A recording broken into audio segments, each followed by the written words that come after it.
Breaking news. There's been an increasing number of MS1011s. Oi, stop littering!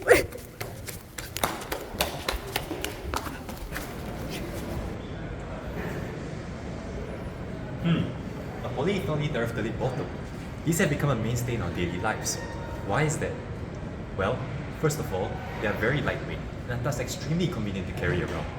They are also durable, allowing for repeated usage, and are shatter resistant, minimizing the risk of injury. Above all, they are extremely cheap for manufacturers to produce and thus cheap for consumers to purchase. These bottles are not without the disadvantages, however. For one, they release toxic chemicals when heated and cannot store hot liquids. Furthermore, they are non-biodegradable, and considering most of the 350 million metric tons of plastic bottles disposed of every year are not recycled, posing a major problem for the environment.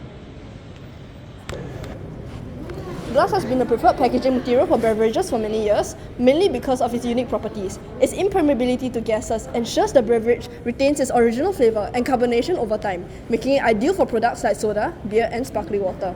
The chemical inerness of glass means that it does not interact with the contents, eliminating the risk of contamination or chemical leaching. This property helps maintain the beverage's purity and ensures that the taste remains unaltered, thus providing a safe and consistent product for consumers. Glass is also notable for its recyclability, as it can be recycled endlessly without degrading in quality.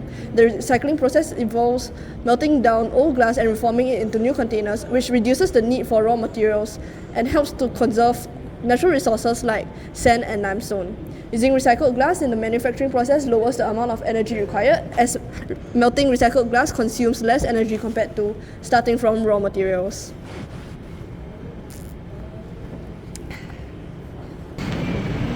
Aluminum cans are also a very sustainable beverage packaging option. Analyzing this from their properties, aluminum cans are very lightweight. This weight efficiency enables mass transport at lower cost and reduced energy consumption. What this means is that the carbon emission per unit of transported good is much more efficient and lower compared to heavier materials like glass. On top of that, aluminum cans are also very durable. It is highly resistant to corrosion, preventing it from reacting with their contents, and this extends the shelf life and beverage quality. And on top of that, aluminum cans are also have barrier properties, meaning that they are highly effective at blocking light, air and moisture, which prevents the degradation and oxidation of their liquid contents.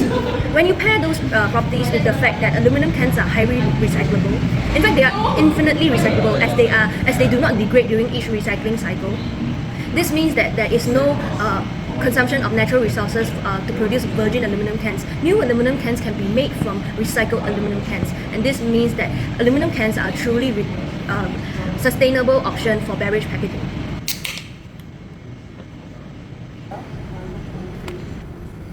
I'm sure you have drank coconut water, Milo, or even milk. All these drinks make use of composite materials for packaging.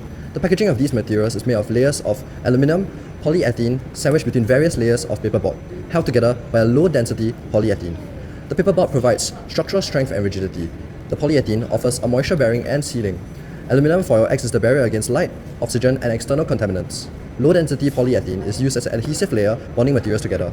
The most common household name for this type of packaging is Tetra Pak, which uses aseptic packaging, where food is sterilized before packaging, allowing it to be stored for longer and not need refrigeration and excessive preservatives. The recycling of Tetra Pak is quite sophisticated, as it involves the separation of various layers of materials in order to recycle them separately. In more developed countries, this is possible, but many countries are still lacking the facilities for this level of recycling. The effectiveness of sustainable packaging depends on the quality and reach of recycling infrastructure, which varies by region. Some areas have comprehensive programs, while others lack adequate facilities, leading to recyclable materials ending up in landfills. Standardizing recycling practices and expanding services, especially in underserved areas, could improve recycling rates. Upgrading infrastructure to better handle different materials, including mixed packaging, will also enhance recycling outcomes. The success of sustainable packaging depends not just on materials, but also on consumer participation. Even highly recyclable packaging won't be recycled if not disposed of correctly. Raising awareness about proper disposal and local recycling practices is essential. Factors like convenience, habits, and incentives also affect recycling rates. For instance, deposit return schemes can boost recycling due to financial rewards, and making recycling easier through curbside pickup or drop-off locations encourages better participation.